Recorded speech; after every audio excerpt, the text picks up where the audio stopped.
One of the things with social media is about consuming content rather than publishing content. And a lot of us spend a lot of time in that consumption phase rather than actually doing something with it. It's really about that mindset of how am I going to use it, and setting that time aside with a plan of I'm using this for promotion or for marketing. I'm Michael Max, and this is Geological. There's this idea that comes from the software industry. It's called agile development. The process is one of taking a basic idea, and rather than creating something full-blown and full-featured, you just create the simplest product that solves a particular problem, and you get it out to market. Then, as the feedback from your customers comes in, you use that to create new features or functions. It's a brilliant idea. And it's brilliant because you identify the most important thing and then create it. It's brilliant because it totally puts the kibosh on that overthinking the product thing or adding all kinds of features or functions that you think is a good idea, but your customer might not care about. It's a really smart way not only to develop software, but really to develop any kind of a business, because you're dealing closely with the reality of how people actually use your product. And so what they give you feedback on is immediate and it's relevant. And it avoids that spleen overthinking thing that, on a good day can help you avoid going down rabbit holes that don't need to be explored. And on the bad days, it just stifles your creativity to the point where you end up doing nothing.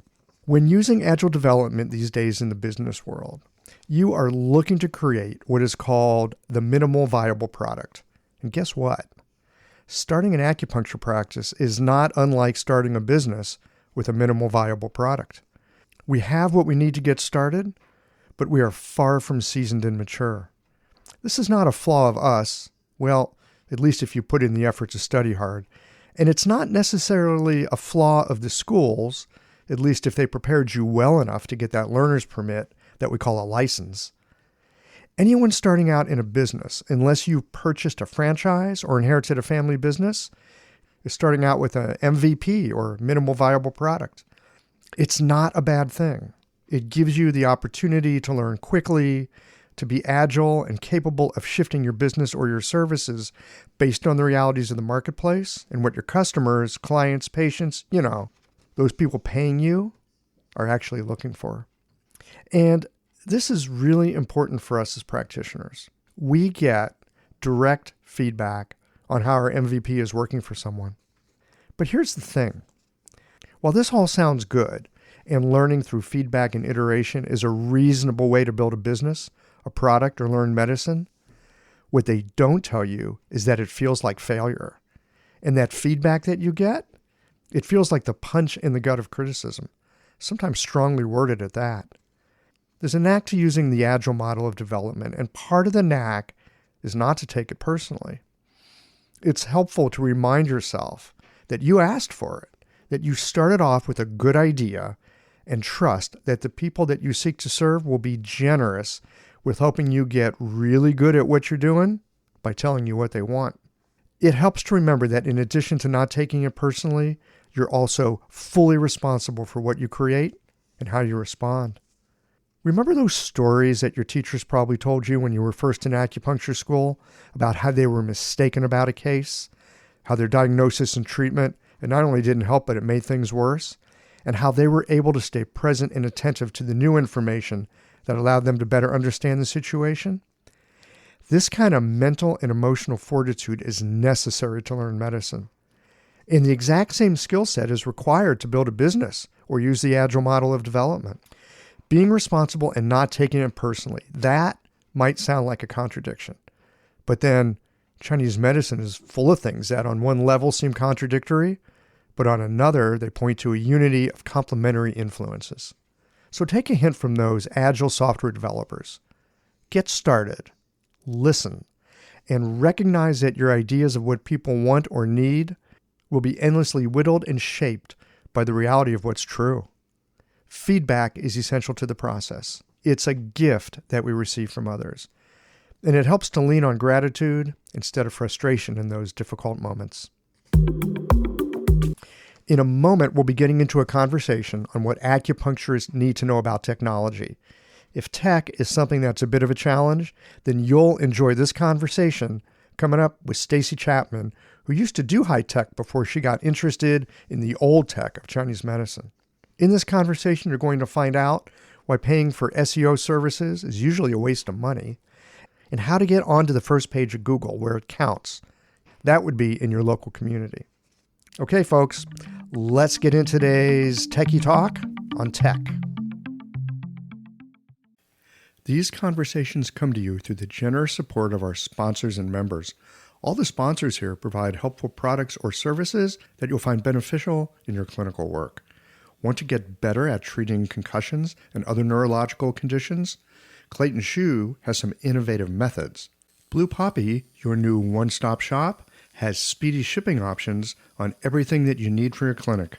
Later in the show, Jane offers you helpful suggestions on how to raise your rates, and Golden Flower Chinese Herbs shares a journey of healing that I think you'll recognize.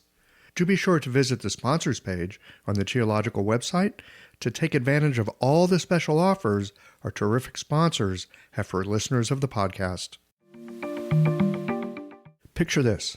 Your clinic is buzzing with patients, and then you realize that you're down to your last box of needles. No need for panic, because Blue Poppy, your one-stop shop for all your acupuncture needs, they ship orders received before 3 p.m. on the same day. With a quick visit to Blue Poppy's website, you can order premium needles, herbal formulas, and that special Dr. Bob's oil that your patients love. Blue Poppy understands practitioners can't keep patients waiting. That's why they strive to get you what you need when you need it. From high-quality Chinese herbs and formulations to acupuncture supplies and clinical essentials, Blue Poppy has served practitioners for nearly 40 years with products that meet the highest of standards. Discover everything Blue Poppy has to offer by visiting www.bluepoppy.com, and don't forget to subscribe to their mailing list for exclusive offers and more. Ever found yourself listening to a Qiological conversation and thinking, wow, I needed to hear that? Yeah, me too. And I never know when I'm going to hear a guest say something that stops my world and reboots it with a larger perspective. If these conversations have ever helped you to feel more grounded, more inspired, or just less alone in this strange and wonderful work we do, consider becoming a member or supporting the podcast with a bit of tithing to the donation jar. It helps keep the lights on here at the Qiological Sound and Motion Lab so that we can bring you these conversations every Tuesday morning. You'll find all the details at qiological.com. Thanks for listening and for being a part of this. Hey there, I'm Cameron Jafari, an acupuncturist from Los Angeles. So I started learning nanopuncture from Dr. Clayton Shoe because I was facing these complex neurological conditions like stroke and MS in my clinic, and I just felt like I lacked a solid process to treat them. Brain-related issues always felt like a whole different animal, and I was looking for a clinical system that worked and could guide me through them. So after attending my first nanopuncture seminar, I was able to apply the process pretty quickly and with pretty amazing results. I remember the first stroke patient I saw afterwards was a guy who had had a stroke 2 years back, and he couldn't talk at all. And after a few treatments, he started saying a few words. And a few treatments after that, he could actually have conversations. It was pretty incredible. So this is why I feel like nanopuncture is the future of acupuncture neurology. And you can be a part of that. Their next seminar is on treating concussions and is being co-taught by both Dr. Shu and Dr. Ayla Wolf in New York City on April 26th and 27th. To learn more, visit nanopunctureseminars.com.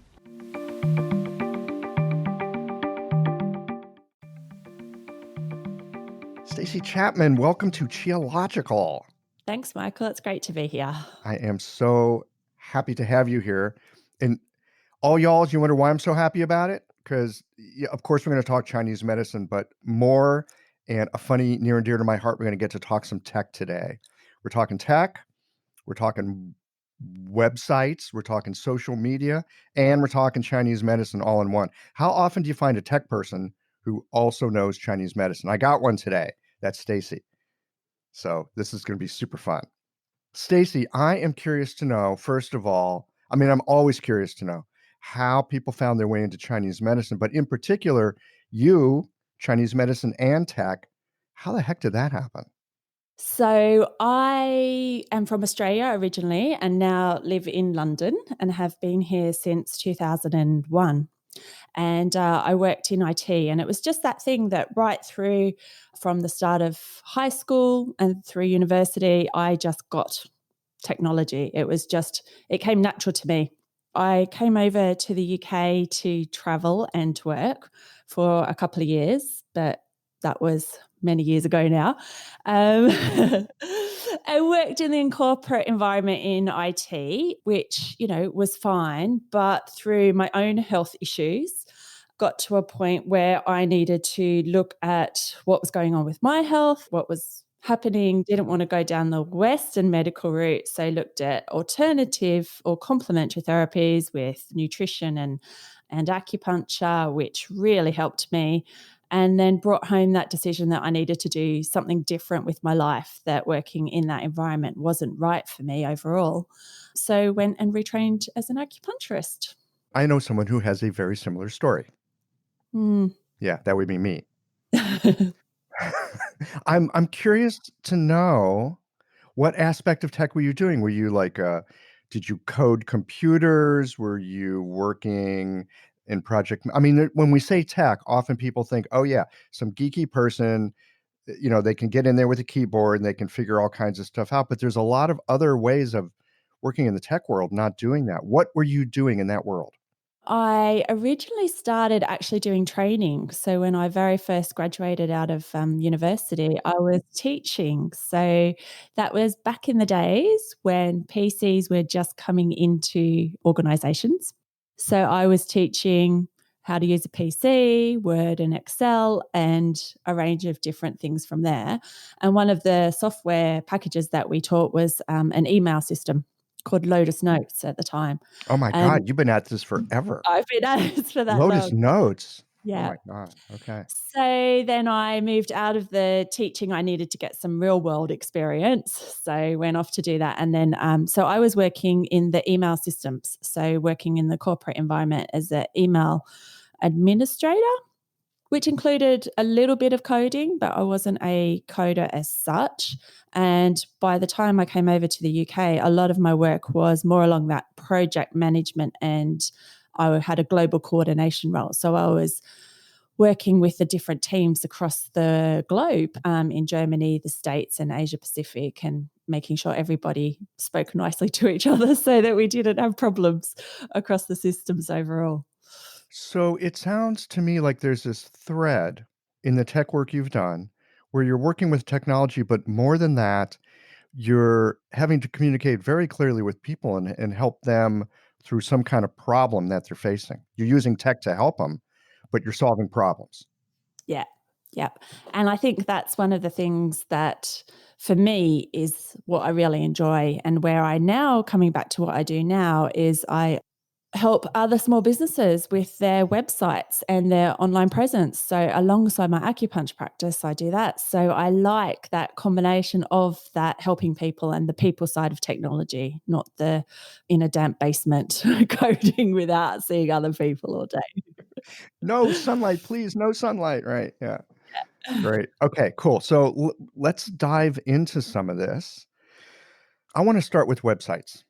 Let's see. How long have you been doing acupuncture now? 9 years. Be 9 years. 9 years in Okay. August. So when you got out of acupuncture school, you didn't give it a second thought. Of course, you were going to build a website to go with your clinic, right? I mean, it's like you'd have a business card, you would have a website, correct? Yep. Yep. Okay. When I got out of acupuncture school, nobody was building websites. Very few people. It was kind of a weird thing way back then. But these days, it's super important. Nobody would even think of having a business without also having a website. Well, I mean, some people do, but I really think that having that website really gives you an extra level. So some people find it too much and they just try the social media thing and having their presence there. But I really think that a website's really important because it's your own place to be. Social media, we've got very little control over what changes they make. Whereas in the long term, having our own website gives us a little bit more control over how we want to present, who we want to see, and how we want people to find us. I would have imagined that people coming out of school these days would definitely want a website. It didn't even occur to me that they might want to build their digital presence on social media instead of having their own place. I didn't even consider that as a possibility until you just said it. I guess it just goes to show you how quickly ideas and things change, with culture and technology. Yeah, and I think it's what becomes familiar for people and what they're using in their own lives. So if people are using social media to find things that they want to, people that they're searching for or products or services that they're after, then that's what they might think that they need to do when they're setting up their own business. So it does come with, I guess, a little bit of age, a little bit of culture, and where you are as to what's important to you. And that's where you kind of then take your business, don't you, or what you think that you need. Yeah, I think that makes a lot of sense that we build our business based on who we are, where we hang out, the kinds of people that we want to connect with. Yeah. That all makes sense. I think your point is well taken here as well, that with social media, that's all over the place. And in some ways, a lot of it is out of your hands. Whereas with your own website, I mean, you can own that dang thing. Yeah. And I think that's the thing, that with the social media, like, these things change all the time, and they have in the background, they're really aiming to make money. So whatever they need to do, that's what they're going to do. And a lot of that's through the advertising and so on, which in the past you didn't need to advertise to get found on social. Now that you do. Whereas with your website, you've not got generally anyone else there making the decisions for you about what's important to you. So you've got a little bit more control over that. I think they work alongside each other. Mhm. They can be complementary. I just wanna check in with you. I want some definitions here because, I feel like an old guy at this point. So when people say social media, I tend to think about Facebook, but, when my young 14-year-old niece says social media, there's, like, all kinds of stuff out there that I've actually never even heard of. So when you say social media, what are we talking about here? Yeah, so that's really true, because it does depend on the age group of the people that you're talking to. As you say, the younger generations are not on Facebook. That's now seen to have an older audience. Instagram is becoming bigger and bigger, but there are a range of other tools like this Snapchat and other things that are out there that the younger generation are using that actually we may have no idea about. So it can get overwhelming with that as well, because where do you spend your time and what do you focus on? Exactly, especially because hopefully we're busy treating patients. We're just trying to do our work. The social media is a way to connect with people so we can get more patients. Again, I'm not a digital native, even though I've got a podcast. And it seems to me that social media takes a lot of time and attention. Are there ways to use it rather than having it use you when it comes to getting your, I'm going to call it marketing messages out there? Yeah, I think so. So one of the ways that I suggest is to focus on the website as your home base, so that your primary content is coming through from there. So that's like, where you really want people to end up. You want to drive them to the website. And you're driving them to the website. Mhm. So the benefit of that is, as we said before, that you've got control over it, and also that there's less distraction for you as well there. So if you're writing things on your website, you're only on your website. One of the things with social media is about consuming content rather than publishing content. And a lot of us spend a lot of time in that consumption phase rather than actually doing something with it. So coming back to your question about how do you stop it from overtaking you, it's really about that mindset of how am I going to use it, and setting that time aside with a plan of I'm using this for promotion or for marketing. I'm not using it for consumption. And in that case, you can try and reduce the amount of time that it takes in your life, I guess. I really like this distinction that we're going in with the intention of using it for marketing. We are going in to use it. We are not going in to consume it. I mean, like the best illegal drug dealers don't consume their products, right? They Right. sell it. They They don't sell use it. it. Yeah, They don't use it. I can't believe I just used that metaphor, but I did. But it's kind of true, isn't it? it is. Because the social media is built to be addictive. Yeah. Yeah. And there's a lot of work and a lot of money that's gone into that, of keeping us on that page, scrolling through, especially now with all the smartphones. It's really easy to do and to spend your time on there. I know for myself that that's what I can do, and I have become really aware of how much time I spend. So I now put the limits on my phone as to how many hours a day I could spend on my apps and those sorts of things, just to bring that awareness in and to make sure that it's not wasted time, that it's valuable for you. Yeah, we have to be kind of vigilant with our attention. Yeah. Yeah. You mentioned something else, that on the website, it's not as distracting for us as people, but it seems to me it's also not as distracting for the people that are hopefully interested in what we have to offer, because once they're on the website, there's not a bunch of other pictures and things and people and ads that are calling their attention. It's just us and our messages. Yeah, absolutely. Like if you're looking at something that is on social, then it's easy to move through to the next thing. Whereas if they're on your website, then hopefully the next thing that's going to attract them is something else that you've got on your website. So maybe some more interesting information, or that call to action to get in touch with you. Mhm. So, two things about websites then. How do you get them there? And then how do you keep them there? Actually, three things. And then how do you get them to reach out and ask for an appointment?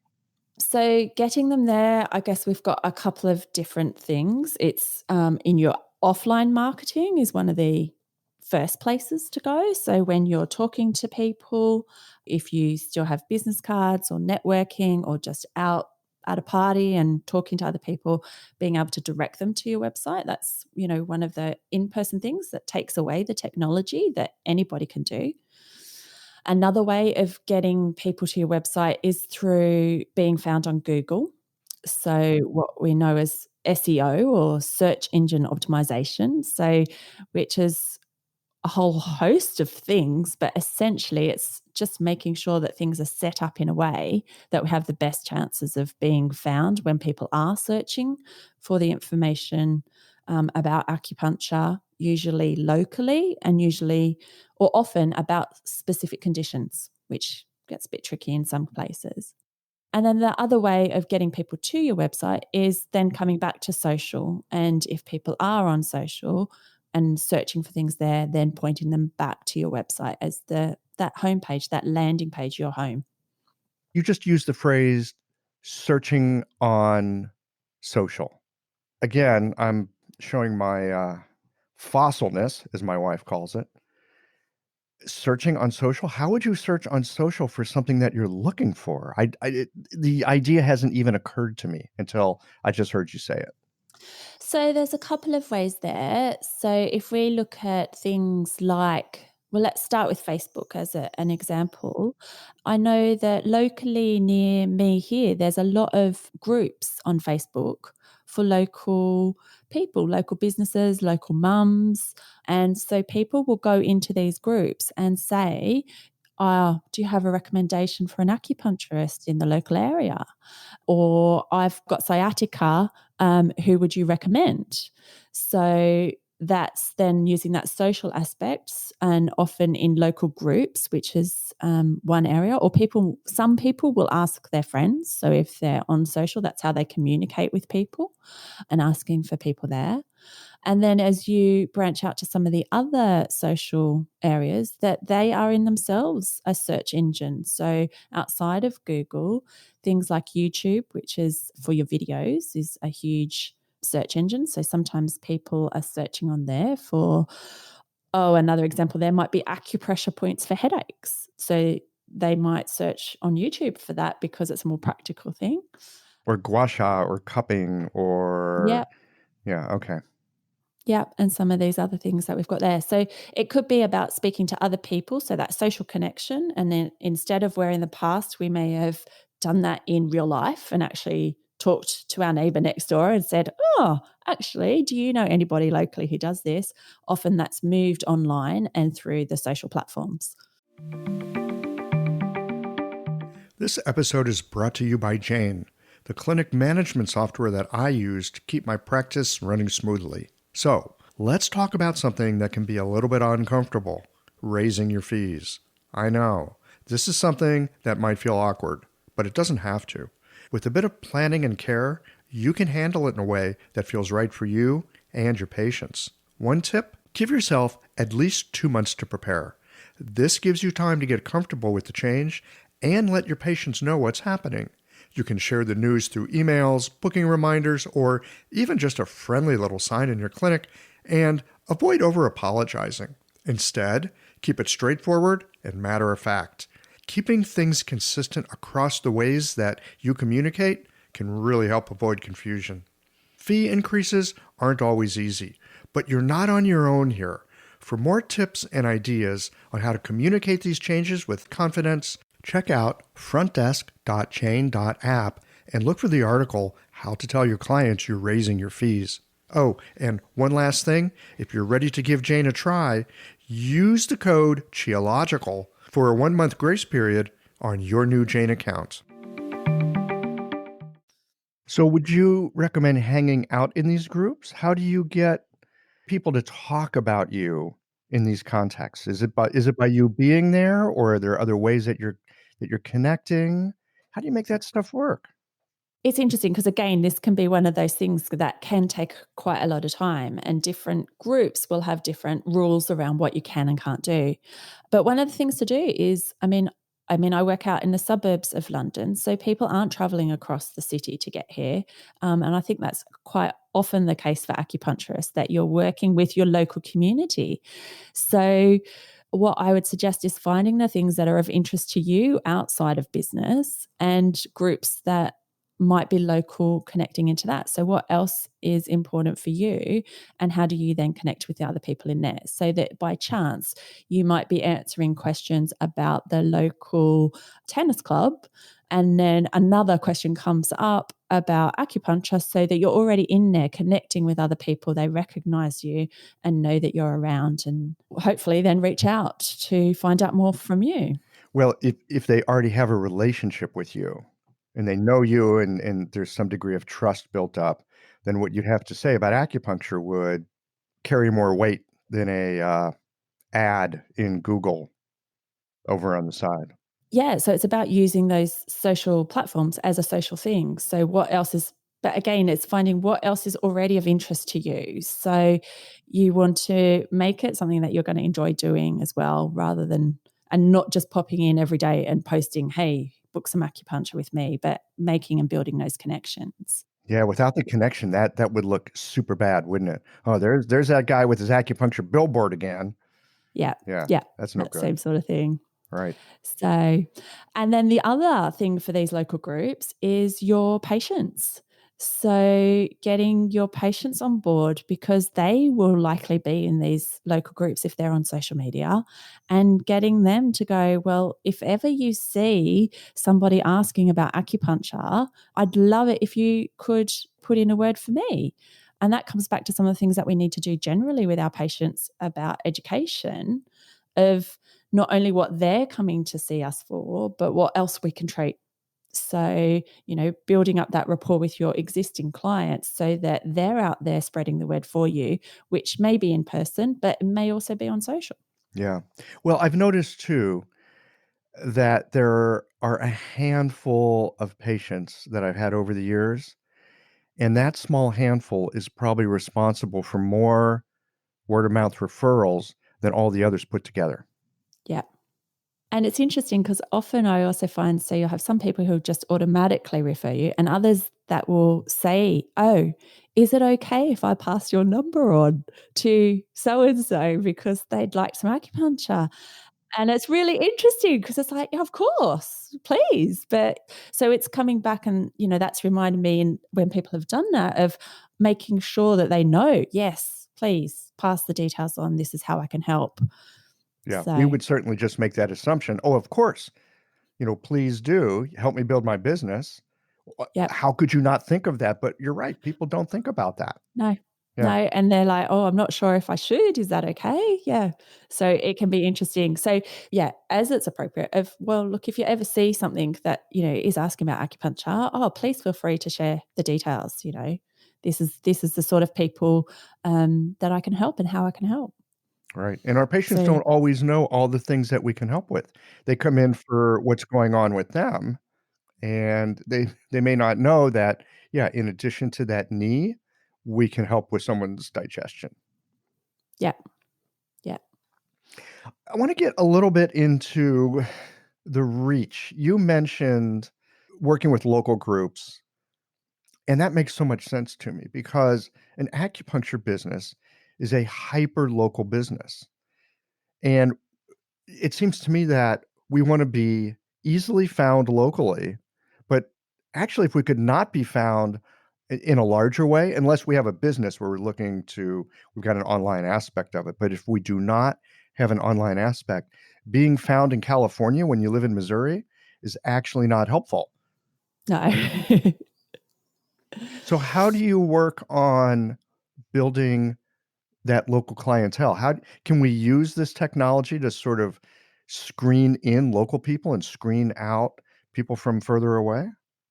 So there's some tools that we can use that will more specifically get people to find us when we're local. So I guess what we can do is to emphasize that proximity. It's a little bit more difficult to exclude the others. I guess Google and the whole search engine algorithm is a bit of a mystery in itself. So there can be some random things that come out of play that we're never really sure we never really aim to do. What I would suggest in that case is using the tools that we can to target that local proximity. And then once people are on the website, making it really clear where we are, having your address at the bottom of every page as an example, including those local areas in your text and that sort of thing, so that people know where you are and that you're not far afield. Okay. What are some of these tools that help to dial in the proximity? So one of the things that you can do is set up a what's now called a Google My Business page, which is on Google. And this is if you're searching for a service locally, so searching, for example, acupuncture near me, which is what often people will search for. And on those search results, you'll see often at the top a map with a list of 3 or 4 businesses underneath that. And this is outside of your website. This is a separate setting on Google that you can set up your business there. And if you have the right configuration in terms of that, include acupuncture in the title, include it in the description, make sure that your business details are correct and complete in there, then that can often help. And then on your website itself is having the address or the locations, as I said, often in the footer of your website, but also using text of the local areas, or if there's suburbs close to you, postcodes that are near to you that people might be using to search for, including that information on there as well.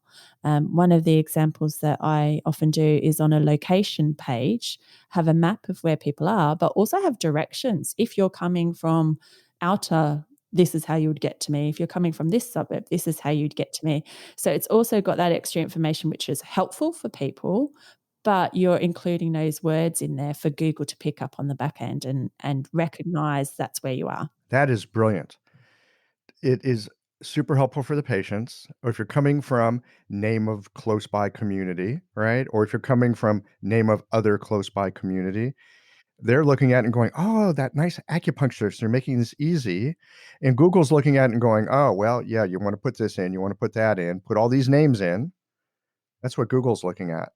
Yeah, and what you want to do, what you may have seen in the past is like just a list of all different suburbs Oh, at I the know, it's bottom so of the spammy. page, That stuff doesn't work, does it? which doesn't work anymore. So we don't want to just list out all of the different locations, but by doing something like that, where you've got directions from different locations, it's still got the same information on there, but it's actually helpful. And what we really want to do in the long run is make this information helpful for the people that are landing on your website.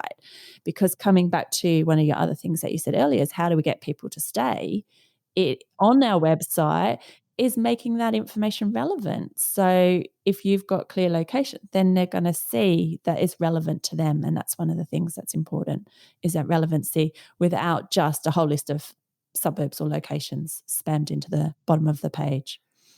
Relevance is such an important thing, and I'd love to hear your idea of what you think is relevant to people that are looking for someone like us. Well, one of the biggest things that I think is really important is having your own picture on your own website. We are generally, a lot of acupuncturists are working by themselves, or they're working in a small team. And what we want is people want to know who they're coming to. You know, they may not know it yet, but they're sharing a lot of personal information with us. It's a process that often people are unsure about when they're coming for acupuncture for the first time. So just by having your own picture on there, instead of stock photos of people having needles put into them, that helps people kind of go, oh, yeah, I think I could, I know where I'm going to be. Having a photo of your own treatment room on there instead of, a spa photo can help as well. So that's some of the things that I think a lot of people don't do. So you're saying personalize it. Personalize it so that they know who. Yeah. And not just who you are, like who's your picture, who's this person?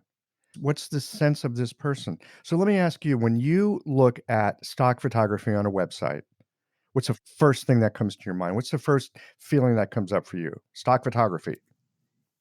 It's the same as everywhere else. Like, it's no different. I'm not standing out, Not standing out and boring, Yeah. right? Yeah. Yeah. Yeah. And you don't connect to it. Whereas if it's a more personal photo, then there's a little bit more connection, which is, again, what we want to do is to bring that connection that we've got with our patients in the treatment room. How can we bring that online? Ooh, I How can like we that connect to idea. people? It doesn't have to be fancy, but just that picture of yourself. And the way that you talk on your website and the copy that's on there, I think, is really important too, so that people understand what they're entering into.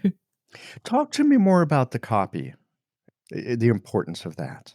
Well, I think it's important, again, to talk to the people that you want to treat and the people that you're normally treating. So, and put yourself into their shoes. So, if they're looking for acupuncture and it's the first time they've come across it, or, often someone will have told them acupuncture helped me for this particular thing, and let me give that a try, and they land on the website. They want to be able to understand who they're going to see and what that experience is going to be like. So again, often we have that standard stock wording of acupuncture as the insertion of fine needles into particular points on the Blah, blah, body. blah, blah, blah, blah, blah. And this is the explanation of chi. And in some cases that's important, but I think more and more these days people have some idea about what acupuncture is, where there is more information out there. People have generally got that idea. Not everybody is interested in listening or hearing about the aspects of qi and, the Chinese medicine theory. We want to be able to talk to them in a language that they understand. So an example of this is, if this is the problem that you've got, this is how we work. You'll come in, we'll do a consultation. We're going to have a look at what's out of balance in your body, or whatever words make sense to you. And then we work together to put together a treatment plan and step forward from there.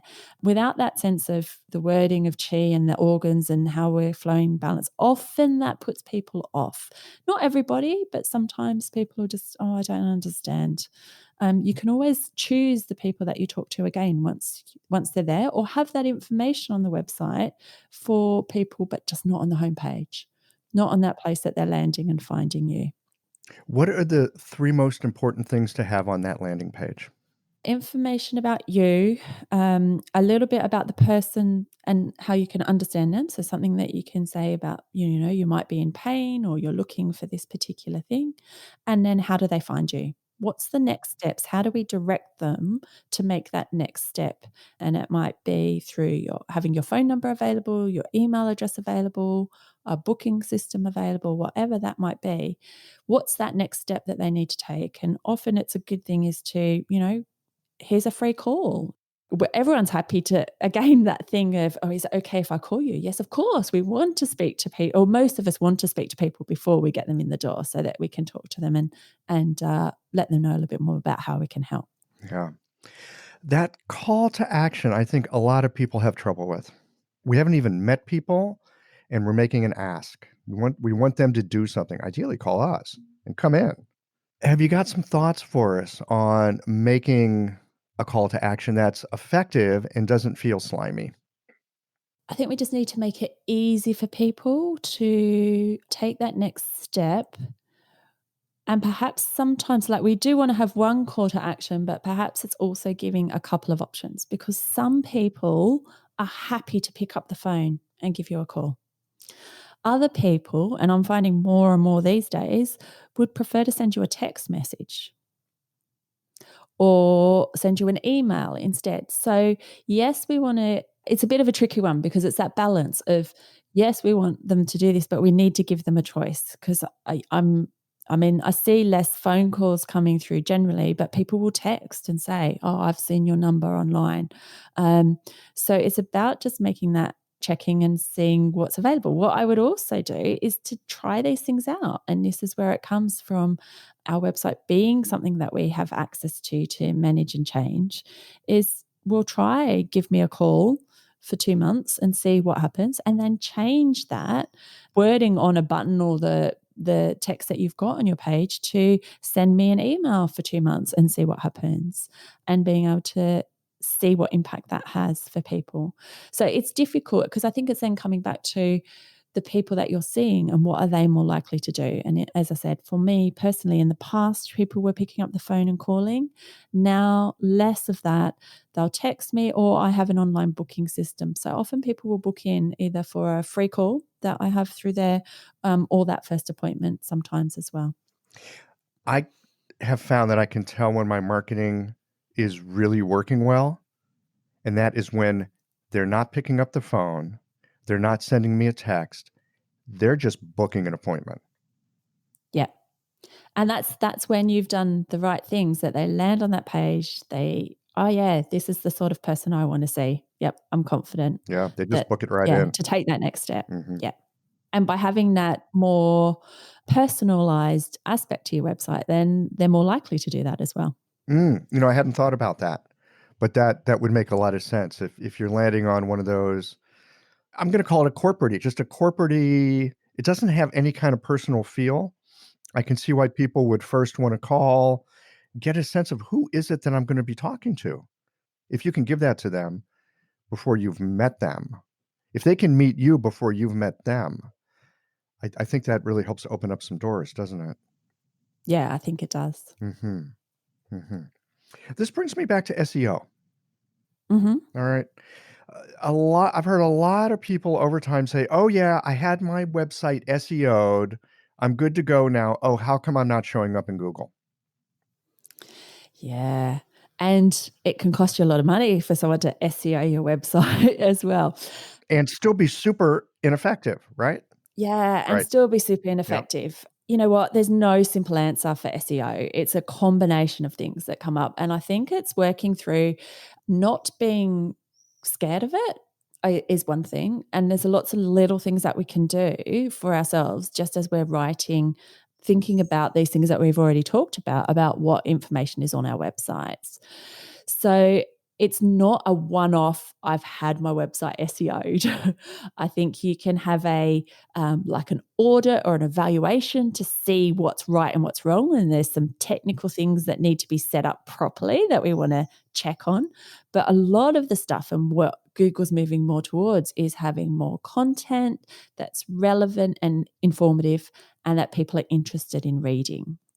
And so that's an ongoing thing of keeping things up to date, which can take some time, and not everybody wants to do that. But, and it is still possible to do it without that, but that's the things that we need to do. It's not a one-off, it's an ongoing process that we need to be considering. Mm-hmm. So it seems that there are some technical things that you have to pay attention to. Yeah. And you have to get those dialed in. And that's not really a process. That is more of it's an event. It's not a process. Do this, do that, set this up like this, set that up like this, blah, blah, blah. And then there's the ongoing part that you just talked about of creating the content. Because it seems to me that while any fool can get on the first page of Google by buying some ads, that's only step one. Getting on the first page of Google means nothing if they hit your website and they go, what the hell's that? I'm not looking for that. Yes. Total Yeah. waste. Yeah. So what I think I hear you saying is that you need to make it relevant on your website with the content. Yep. Yeah. So who are you talking to? What's relevant to them? So again, that age group of people that you might be seeing, what language are they using? This is where it gets tricky because often it's people looking for, can you fix my tennis elbow? As acupuncturists, that's not what we're aiming to do. We're looking, you happen to have a pain in your elbow, which is where it's coming up, but people are searching for that solution. So we want to answer that solution. One of the other tricky things is that in the UK, we have advertising standards regulations, which is preventing us from putting up what acupuncture can treat for a lot of conditions. So we also need to be careful about claims that we're making on our websites and in our advertising. So although that's still important, we also need to look at other ways around that. And I think that's coming back to sometimes that's where it makes it difficult because it is a little bit more, a little bit less specific with I help with your wellness and things in general, rather than I can help fix your pain. Mm-hmm. Imagine this. A patient walks into your clinic. They're carrying more than the pain in their body. There's a story there, a history woven with the stress of long days, the ache of things unsaid, and the quiet longing for something to shift. You listen, not just with your ears, but with your hands, your intuition, your heart. It's not just about needles or a formula. It's about connection, understanding the threads that tie us together, mind, body, and spirit. That is where golden flower Chinese herbs comes in. Rooted in tradition and crafted with care, their formulas are more than herbs. They're a bridge between ancient wisdom and modern practice. Every bottle, a quiet partner in your work, helping you to meet your patients where they are. Because healing isn't just about treating symptoms. It's about creating trust, cultivating belonging, and helping someone feel truly seen. Golden Flower Chinese Herbs, your partner in practice and connection, where tradition meets care. We have similar sorts of languaging that we have to be careful with on supplements and herbs and things like that. But in terms of treatment, I don't think we're quite that restricted here in the United States. Yeah, look, it comes into a whole other area of conversation about this and what the advertising standards do and where they fit in. And there's a certain list of things that have enough research that have been approved, but other things haven't. And it does get tricky. It's still possible to do it. We just need to be a bit more clever around the way that we work with these things. So tell us about some cleverness to work around this stuff. What kinds of things are you finding to be helpful in dealing with this kind of a challenge? So it's about not making claims. So it's around the language that you're using, that you're not curing, that you're not essentially solving the problem, that we haven't got that. It's about how you can support people through different processes in their life, which might be pain or other symptoms. So keeping it a little bit more generic so that people will still read into that what they want to see. So if you've got the right wording around pain, you haven't said specifically, I will fix your tennis elbow, but they might land on that page and go, oh yeah, well, that will help my elbow. Using research and references to research can be another way of presenting that information so that people might find that. But it really comes back to then about you and your steps and how you work with people. So talking about how you work with people rather than the specific condition. And although it seems like, oh, well, once I've said that once, that's it's done and dusted. Actually, there's a number of ways, if you think about different people that you see, that you can kind of talk about that and how you work with different people. Medicine is always making claims. It's always making promises, either explicitly or implicitly. We're making promises that we're looking to help you. And I mean, it just seems to me, I think about claims. I mean, if someone came to me and said, "Can you fix my tennis elbow?" The answer is always, "I'm not sure." Right? This is a medical process. And, we all know that medical processes don't have specific guarantees. At the same time, people want to have a sense of confidence that they're probably going to get help. You were talking about articles to write, questions people have. I mean, this is a great one. I hear it all the time. I think all y'all out there in listener land hear it all the time too. Can you fix my tennis elbow? I mean, we hear this all of the time. That would actually be a great thing to put on your website. Why? Because number one, people are Googling for that exact phrase. Can acupuncture fix my tennis elbow? If they put that in along with their zip code, or name of their city, guess whose website's going to pop up? Yours, with information about what the exact thing that they're looking for. Super relevant. And it's a chance to talk about how we work. Yes.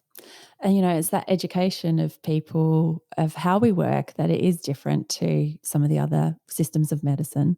We can communicate that with them through those things. Yeah.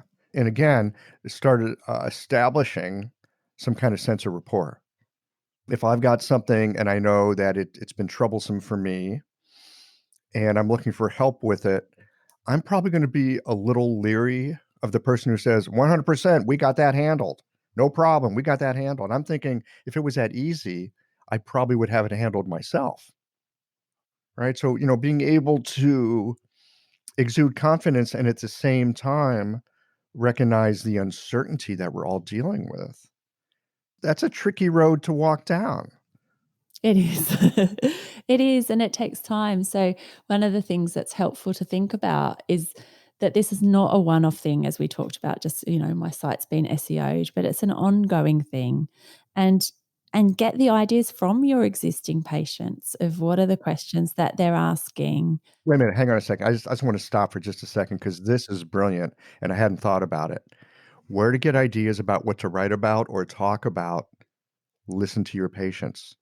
They're already saying, they're already thinking what other people are going to be saying and thinking to themselves and looking for you. Yeah. And then once you've perhaps not on that first appointment, but once you've built up that rapport with your patients of, well, what made them choose you when they were searching? So if they've found you through the internet, if they've found you through other people, what research did they do? What was it that, oh yeah, I'm going to come and see Michael? And that can help you as well of thinking about how you present to the world online. And if that's where you want to be, are they, oh no, I didn't realize that was how you found me, or oh yeah, that's exactly how I want people to find me and to see me online. It can be helpful for that as well. Or if they've read a certain page on your website and they go, oh yeah, well, I read what you had to say about blah, blah, blah. And if enough people say that, you'll know, oh, that's a super good page to have up there. Yep. Yeah. And often it's, I'll have people who come in and go, oh yeah, I saw that you used to work in IT and now you've switched over to doing acupuncture, because that's clearly laid out on my about page on my website. So it's that little bit of information that people have, so they feel that they know you a little bit more. Not everybody will look at it, but there's enough people that come in and say, oh yeah, and didn't you used to do this? I always look at the about page of somebody I want to go see. I never don't. Right? I don't care how highly recommended somebody was to me. I'm going to go look at their about page. And if they don't have one, I'm going to get nervous. That's just me. Yeah. But I think that's a lot of people, because there is a lot of information out there. They are trusting us with their health, with their personal information, with all those other things. So I think it's fair. We need to have that little bit of information about ourselves there and available so that they get to know you a little bit. That's evening up that ground from when people first walk in the door and you're about to ask them a whole lot of questions about themselves. And stick They at needles in least them. know a little bit more about you and stick needles in them. What information, what kind of stuff should go on an about page? And what kind of stuff would you not want on an about page for that matter? Well, there's a couple of different ideas about this. And one of the things is you still want to be talking to the people that are landing on that page. It does need to be about you, but it also needs to be about them. So it's not all just about you. You still want to be speaking to them and about how you can be helping them. So I think it's good. Again, it depends on your business and how many people are in the business, if it's just yourself or you're working with others. I think using, I do this in that first person rather than in the third person makes it more approachable. A little bit about your history. I think qualifications are really important in some level, particularly as there's various other therapists doing acupuncture as well. We kind of want to reinforce what we do as traditional acupuncturists and the training that we've had for acupuncture. That can be important.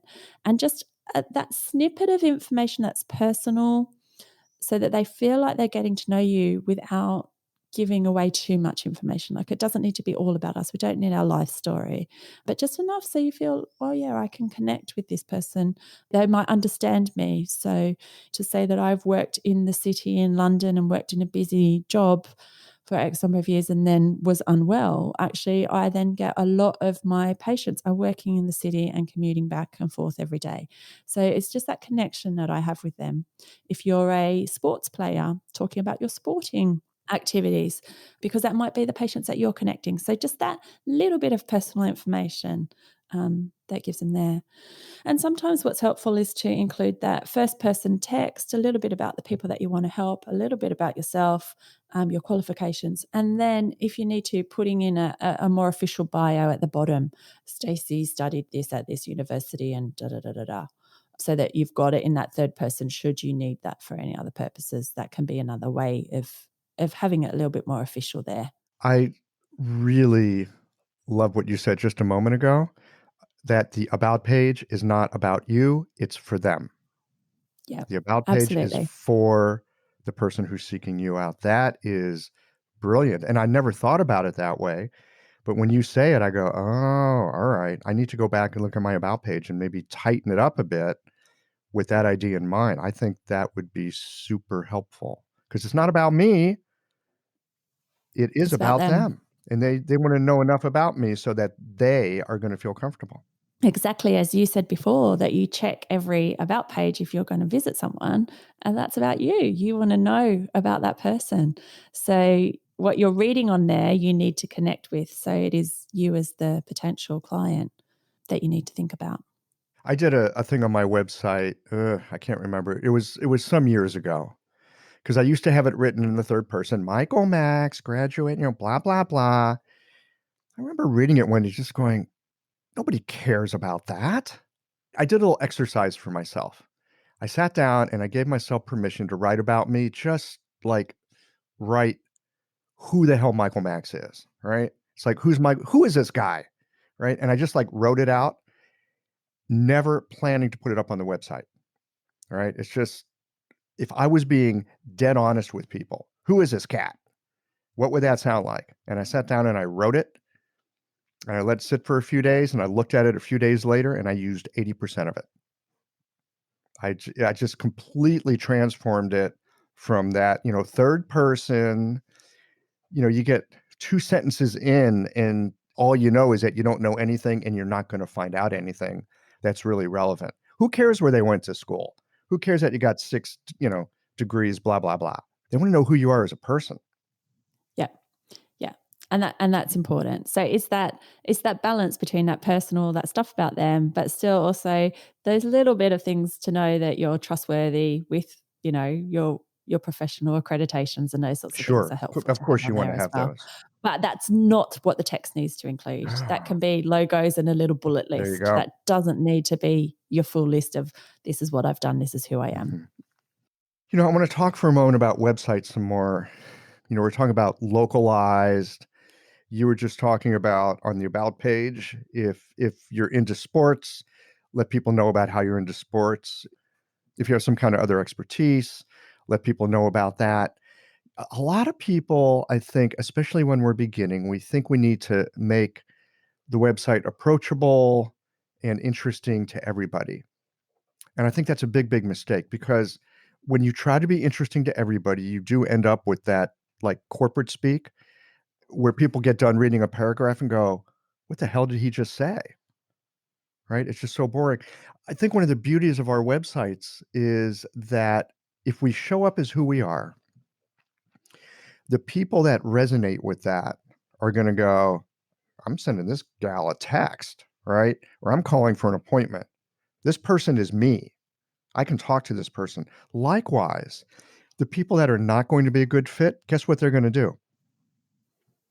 Yeah, they're not going to call. And that comes back to your question earlier about how do we stop someone in California finding you in Missouri? It's again that same sort of thing. How do you find someone that's looking for something that you just have no interest in? Then you're weeding out the people that are not a good fit for you as well. And there'll be somebody else out there that works for them perfectly.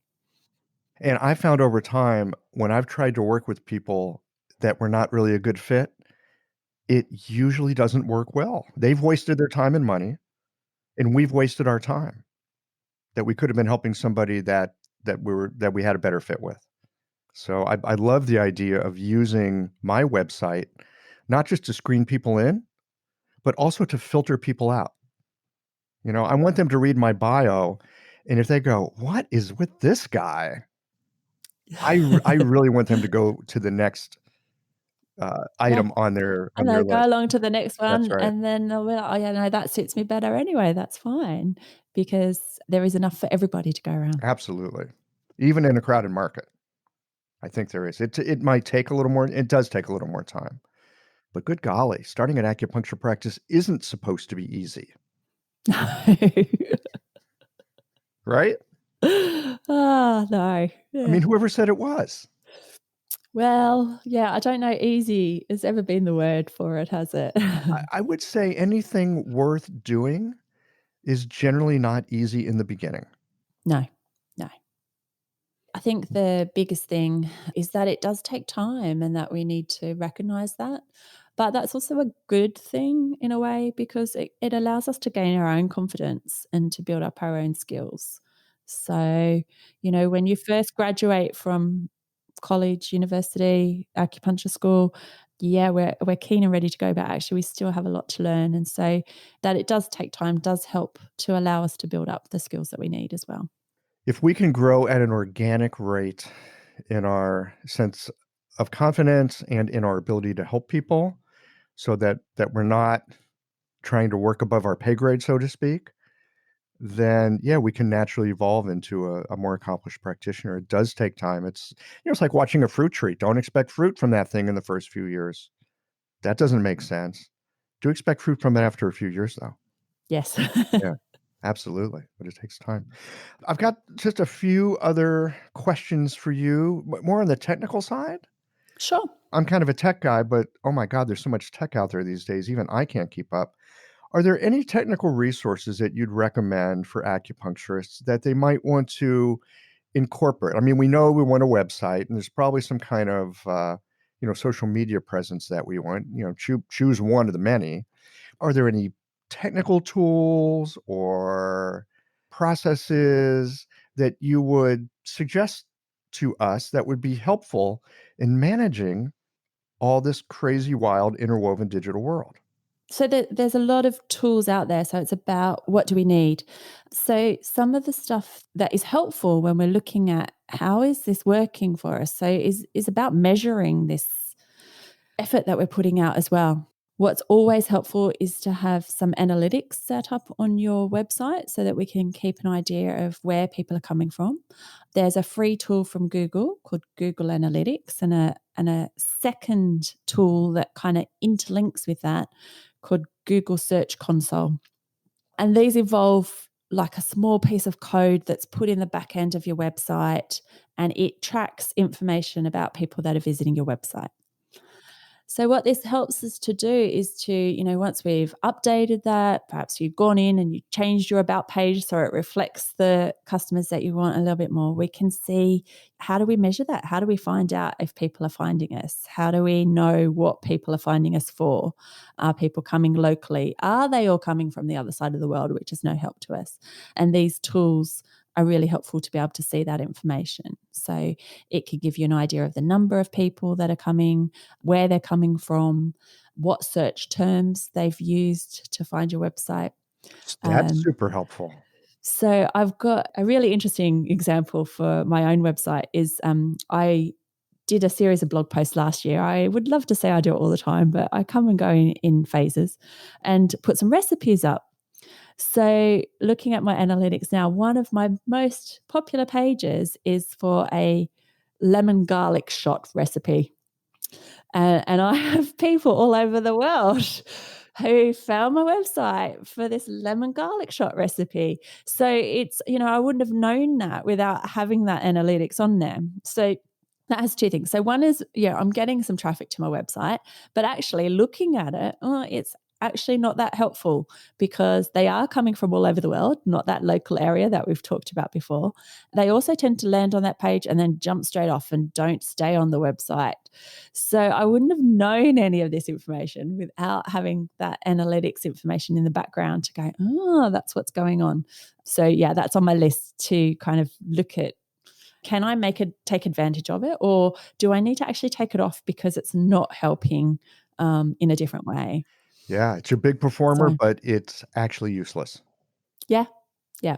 Yeah, that's So, super helpful to know, and knowing where they come from. I can see how that would be great, because if you're putting your effort into, say, Instagram, but it turns out you're getting tons of people coming from Facebook or LinkedIn or, whatever, well, gosh, now you know that's the place to focus more of your effort, because you're already got some traction there. yep. And then what often we can see, in some cases, it doesn't always come up because Google does still hold some stuff back, but what search terms have people used to find you? So then it might be, okay, so people are looking for tennis elbow. So we do write that article about tennis elbow, that we talked about earlier. So using that. So those are free tools. So they're available. They can be a little bit tricky to kind of make your way around, but they're getting a little bit easier to look at and to find the information that's in there. There are fancier ones that also come up that actually will record screen sessions that you can actually pop, again, a little bit of code in the background, and it will actually do a replay of what people have done on my website. Oh my god, So that I is can, terrible. yeah. That Well, is that is so super. what's available for us is available out there for everywhere. So, what you're saying is, if we're going to major websites that have, like, money to burn, they're tracking everything we do on there, how long we're at anything. They're watching every movement of the mouse. Yep. Yeah. And to that extent that you can actually see with these tools, so people click on the homepage, then they go to the about page, then they go to the prices page, and then they jump off, or they go back to the about page, and you can see how far down the page do they scroll. So there's a lot, these tools are also out there and available. And this is happening on websites all over the world. Right, okay. So, I don't know if I would ever wanna put that on my website, because I just don't wanna be I don't wanna be that kind of a person, with my patients, and it's super helpful to hear you say it, because now I'm reminded that when I'm on a big, well-funded website, that's probably happening, and gosh, if those tools are available to someone as simple as an acupuncturist, then they're available, well, just to everybody. Yep. Yeah, Yep. okay. Yep.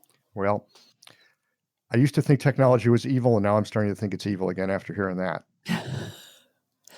Yeah. There's a Uh-huh, whole depth of information with that as yeah. well. Yeah. But again, the good point is, and I think this is, useful for us as practitioners, know what kind of information that we wanna collect the information that we think will be helpful in guiding us in making decisions toward what kind of content do we write, what pages are helpful, what pages are not helpful, and to make our website more sort of sticky and friendly and helpful to people so that hopefully it'll stick around on it and then, eventually call us or even someone like us, but hopefully us. Yeah. Yeah. Okay. Any last things that you'd like to share with our listeners before we sign off for today?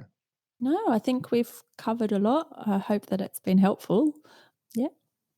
Great. Now, did I also hear you say earlier in the conversation that you help people with this stuff? Yes, I do. So alongside my acupuncture practice, I have another small business doing, a little bit of website design, helping with SEO, like I do like a little audit. So to see what's going on now, and then some training of helping you if you just want to have a look at things like those Google Analytics or those reports that are coming up and can't quite make sense of it, that we can pop on a call and have a look at what does that information actually mean and how can you actually use it. So that's one of the other things that I help people do as well. All right. So you got the yin and yang of this thing working. Absolutely. Great. Well, Stacey, thanks so much for taking the time to be here today. I know that this tech stuff is on lots of people's minds because for some of us, it's a foreign territory. So I really appreciate you being able to talk about it today in such a down-to-earth way. Great. Thank you so much. Well, here we are at the end of this episode. If you've listened up to this point, you're either a rabid fan of Qiological or the forward button on your podcast player stopped working. If you are indeed a fan of the podcast, you can help us to bring new episodes to our community of practitioners by supporting us with a membership or a one-time contribution. Details, of course, are on the website. That's it for today, friends. Join us again next Tuesday for another thoughtful episode of Qiological.